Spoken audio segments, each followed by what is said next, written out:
અને જો કોઈ રાજા ભૂલથી પણ ચડાઈ કરી જાય ને તો માં સિકોતર અને પઠ્ઠાપીર એવી ચોકી કરીને બેઠેલા કે કોઈ હમીર સુમરાના રાજનો એક કાંગડો પણ હલાવી નહોતા શકતા અને ગમે તેવો રાજા હારીને પાછો ફરતો. પણ જે દિવસે રા નવઘણ પોતાની બહેન જહાલને છોડાવવા માટે ગયો અને તે દિવસે મામડિયા ચારણની શ્રી ખોડિયાર માને એના ભાલા ઉપર બેસાડીને લઈ ગયો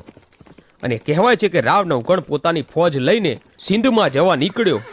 અને સિંધોઈ નદીને પાસે પહોંચ્યો ત્યારે દૂરથી હમીર સુમરાના ગઢના કાંગડે બેઠેલી માં સિકોતર અને પઠ્ઠાપીર માં ખોડિયારને જોઈ ગયા. ત્યારે માં સિકોતર કહે છે કે હે પઠ્ઠાપીર,